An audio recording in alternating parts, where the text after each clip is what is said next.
Hey everyone, this video is for the divine masculine that's a Sagittarius and in a twin flame connection. Now you could be a sun sign, moon sign, rising sign, or Venus sign Sagittarius, or you could be a divine feminine watching because your masculine is a Sagittarius. Either way, I'm grateful that you're here. Thank you so much for tuning in. If you like Sagittarius videos and you like twin flame videos, I highly suggest you hit that subscribe button and the bell so you can be notified when more videos are uploaded. It is a general reading, so take what resonates, leave the rest. Some of it might be for you, some of it might be for someone else. And yeah, let's get into this. So the overall energy of the connection between the two of you, okay, you and your divine feminine, what is the overall energy here, Sagittarius? Oh, she feels, she knows. So there's just this understanding, and it goes both ways. It says she feels and she knows. But the thing is that you feel her just as much as she feels you. Okay, even if you guys aren't talking about it, even if it's not something you're consciously experiencing, subconsciously, deep down, you both know the truth. You feel everything she's feeling, even if she's not talking about it. And she feels everything you're feeling, even if you're not talking about it. So Spirit is like, hey, what are you guys doing? That's what I get from that. What are you guys doing? Okay, there's a recognition that there's and really the only thing you can do is really look into yourself and be like, okay, how am I really feeling deep down? Because my divine feminine is going to feel that no matter what I say or do in the physical or in, consciously. And for the divine feminine, it's the same thing. What am I really feeling deep down? And how is that in contrast to what I am saying and doing in the physical or in person? Okay, let's get an overall energy for you, Sagittarius.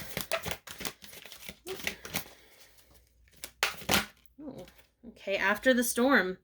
Okay, so we have a new beginning on its way for you, but you'll have to get through the storm to get there. And really, I say you have to get through the storm. You're going to get through the storm because it's a part of the thing, but you're going to have to be in a storm.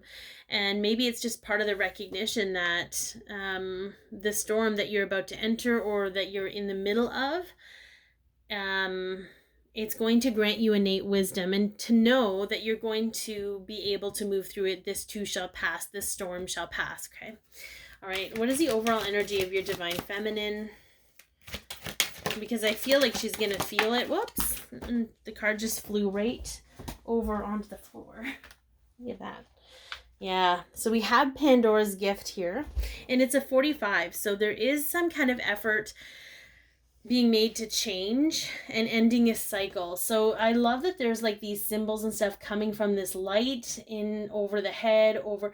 It's almost like giving her, and there's no gender here. You could be male and be the divine feminine, but I'm just saying it's almost like it's giving her a new sight, a new perception. It's almost like she's getting some kind of upgrade to be able to bridge the gap between those two places, between the subconscious and the conscious. Okay. Okay, so let's get into your energy here, Sagittarius. Let's get into your energy. Okay. All right. Yeah, we've got fear. Okay, we've got the 9 of Swords. So we have some kind of fear about the future, fear about fear. I feel like it's post-traumatic stuff though. Like it's just stuff that's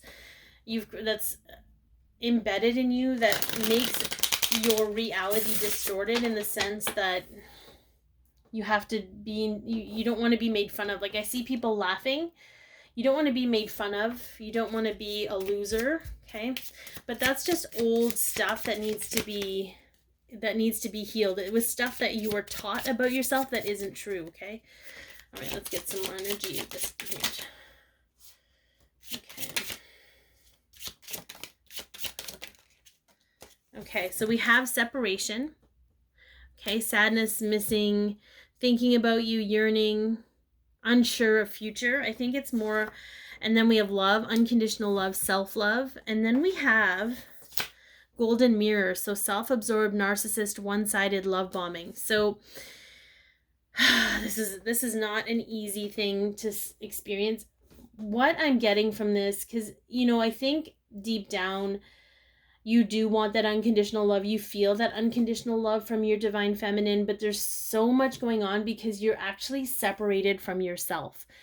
You are so disconnected from yourself at this moment in time because of the external influences in your life. That you're becoming really self-absorbed about your future, thinking that if you just obsess about that you don't have to deal with your feelings and you don't have to deal with the really difficult things happening. Okay. There is some of you that are using a lot of people right now, but understand that is your defense mechanism. That's your safety mechanism. When you're feeling unsafe, you go ahead and you use people because you don't want there to be any kind of reciprocation. You could have used your feminine in some way, even though it was much harder to do. There's a lot of fear about your future because you're not allowing yourself to just surrender and let go. And you're going to be guided to a place of loving yourself more and letting go of your old ways. But I feel like it's such a strong hold for you. Again, it's that fear, right? It's that fear. You could love bomb people to try and get your way, sweet talk you to get your way, you know, but that's just because you were taught that that's what works. And again, and it's hard sometimes for the Sagittarius sign to really look at themselves and take ownership and responsibility. I don't know why that is. There's just certain signs that have more difficulty with that, and there's no judgment in that. It's almost like it's just part of the lesson. It's the biggest obstacle for the Sagittarius sign to overcome. It's not a judgment of their character.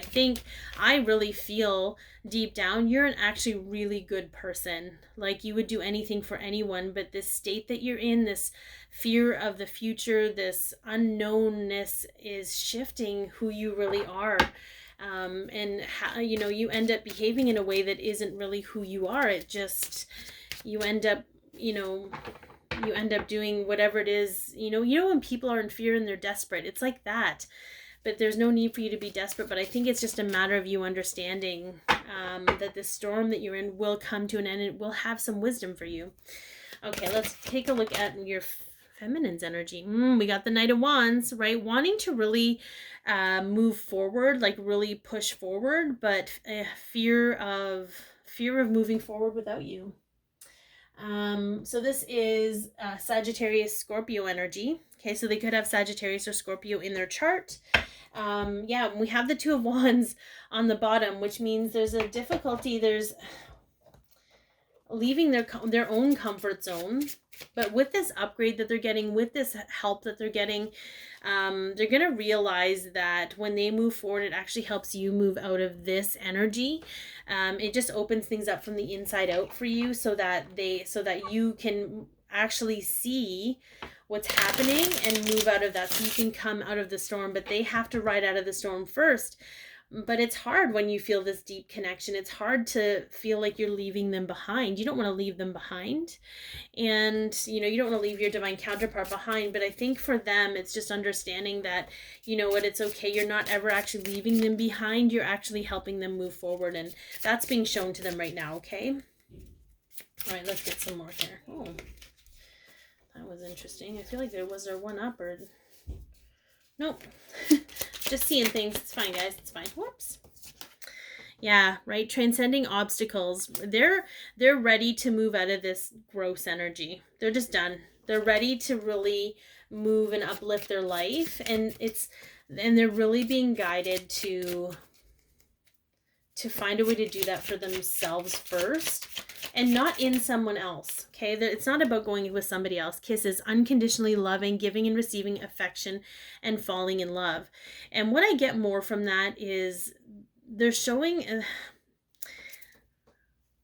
they're moving into a place where they can be unconditionally loving with you without needing you to reciprocate at this moment, because they know that it's not possible.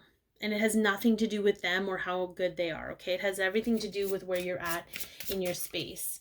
All right. Ooh. Yeah, clarity, truth, revelation. Yeah, exactly. Solidarity, force, honor, protection, and power, right? They believe very much in honor. They believe in protecting this connection. And it's going to take a strong divine feminine energy in order to help you move through this. It's funny that we have, right, many options, keys on a ring. I feel like a one night stand, okay, and an unconventional string along. So I feel like us, and again, this is the contrast for your divine feminine between the conscious and the unconscious. So subconsciously, they're like, there's all these fears that are bubbling up for them around you having all these options, and all these one night stands, and you could pick anybody. Why would you pick them? Or you're choosing to be with other people than them. However, you're not able to be with anyone. You can't even be with yourself, let alone give actual real attention to anyone. And they're with this sword in the rose here, they're starting to realize that, and realize that assumption is coming from a place of fear in their own wounds, and they're figuring that out. They're being divinely guided through all of this. But you're both decided to sign up into these lives that have extremely dense energy that's really hard to let go of. And I'm picking up there's a lot of past life stuff, like really old medieval like beliefs around this kind of stuff, like that's coming into this life with you that needs to be reconciled and cleared, because it's heavy and it no longer serves, but it's going to take a bit. Okay, so what is the guidance here for the two of you? The Magician. So align with your purpose. Okay. So the Magician asks you to embrace your purpose, or is recognizing that you're tapping into them. The energy requires an element of self-mastery, and in order to master yourself, you'll need to discover what your purpose is, or at least part of it. Self-discovery is crucial in realizing your skills and potential. So I'm open to discovering my purpose at this time. So the really interesting thing about aligning with your purpose is that it's not something that you were taught growing up that you had to be or you should be. It's something that you just feel divinely called to do. And when you tap into that and you really focus on that, it pulls you back into your source and divine energy. It helps alleviate the pressures of the wounds and the early life stuff and the dense energy, and reminds you that you are a divine soul here for a purpose and a mission. Okay, so I hope that this helped. Be your peace, love yourself, share your light, and have an amazing day.